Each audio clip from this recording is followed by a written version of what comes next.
ഇന്ന് ആകപ്പാടെ ഒരു മടി പിടിച്ച ദിവസമായിരുന്നേ. മടിയൊന്നുമില്ല. ഇന്നലെ പുറത്ത് പോയി തിരിച്ചു വന്നപ്പോഴത്തേക്ക് ലേറ്റായി രാത്രിയിൽ. അപ്പോൾ പിന്നെ രാവിലെ എഴുന്നേൽക്കാൻ നല്ലോണം താമസിക്കുകയും ചെയ്തു. രാവിലെ എഴുന്നേറ്റപ്പോൾ നല്ല തലവേദന ഉണ്ടായിരുന്നു. അതുകൊണ്ട് രാവിലെ ബ്രേക്ക്ഫാസ്റ്റ് ഒന്നും ഉണ്ടാക്കിയുമില്ല.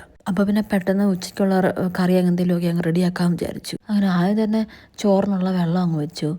പിന്നെ കുറച്ച് മോര് കറി പോലെ ഉണ്ടാക്കാമെന്ന് വിചാരിച്ചു. പഴുത്തേത്തക്ക ഉണ്ടായിരുന്നു. അതിനുവേണ്ടി പഴുത്തേത്തക്ക അങ്ങ് വേവിക്കാൻ വെച്ചു. പിന്നെ മുതിരത്തോരൻ വെക്കാമെന്ന് വിചാരിച്ചു.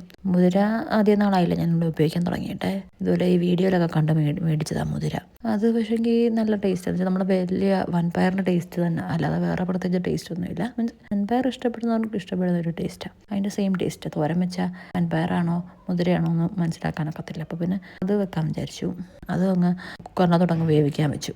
പിന്നെ നോൺ വെജായിട്ട് കുറച്ച് കൊഞ്ചുണ്ടായിരുന്നേ. കൊഞ്ച് കഴിഞ്ഞ ദിവസം 1 കിലോയോളം മേടിച്ചായിരുന്നു. അത് പിന്നെ തൊലി കളഞ്ഞിട്ടില്ലായിരുന്നു. കുറേ നാളായിട്ട് ഈ സൂപ്പർ മാർക്കറ്റിൽ നിന്ന് മീൻ മേടിക്കുന്നതുകൊണ്ട് അവിടെ നിന്ന് അങ്ങ് തൊലി കളഞ്ഞങ്ങ് മേടിക്കും. അതുകൊണ്ട് തന്നെ ഇത് തൊലി കളയാൻ ഭയങ്കര പാടുമാണ്. മീൻസ് കൈക്കൊരു വഴക്കം കിട്ടുന്നില്ലായിരുന്നു കേട്ടോ.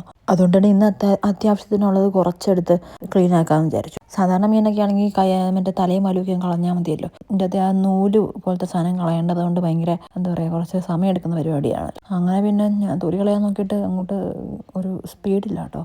പിന്നെ കുറച്ച് മാത്രം അത്യാവശ്യത്തിന് മാത്രം എടുത്തു ക്ലീനാക്കി.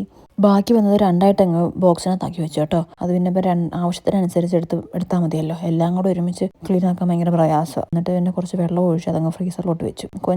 ഞാനാണെങ്കിൽ സാധാരണ ഫ്രൈ ആക്കും, പിന്നെ ഒരു തോരൻ പോലെ വെക്കും. എന്നിട്ട് മുളകിട്ട ചാറുകറി പോലെ വെക്കാമെന്ന് വിചാരിച്ചു. ഇൻസ്റ്റയിലൊരു വീഡിയോ കണ്ട് അതുപോലെ ചെയ്യാമെന്നാണ് വിചാരിച്ചതാട്ടെ. തക്കാളിയൊക്കെ അരച്ചൊരു കറിയാട്ടോ. പുളിയൊന്നും ഇടാതെ തക്കാളിയാണ് പുളിക്ക് വേണ്ടി ആഡ് ചെയ്യുന്നത്. പക്ഷേങ്കിൽ ഞാനിപ്പോൾ എടുത്തത് ഒരു വലിയ തക്കാളി ആയിപ്പോയി കേട്ടോ.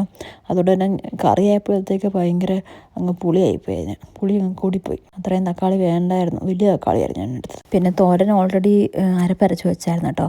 ആ അരപ്പെടുത്ത മിക്സിക്കകത്ത് തന്നെ കുറച്ച് തൈരും ഇട്ടടിച്ച് ഈ കറിക്കകത്തോട്ട് അങ്ങ് ചേർത്തു. പിന്നെ പ്രത്യേകം തേങ്ങ ഒത്തിരി എടുത്തില്ല ഈ കറിക്ക് വേണ്ടി. കാരണം ഓൾറെഡി ഇവിടുത്തെ തൈരിന് നല്ല കൊഴുപ്പുള്ളതാണല്ലോ. അതുകൊണ്ട് പിന്നെ തേങ്ങ അധികം വേണ്ട. പിന്നെ എന്താ ഈ കുറച്ച് കടുകും കൂടെ അങ്ങ് വറുത്ത് ചേർത്തു. അങ്ങനെ പിന്നെ ഉച്ചയ്ക്കത്ത് ആവശ്യത്തിനുള്ള കറിയാക്കി കേട്ടോ. ഇത്രയും കറികളൊക്കെ നമ്മളൊരു 3 കറി വരെ ഞാൻ ഉണ്ടാക്കാറുള്ളൂ സാധാരണ. 3 കൂടുതൽ കറി എടുത്താൽ അവിടെ വേസ്റ്റും ആവും.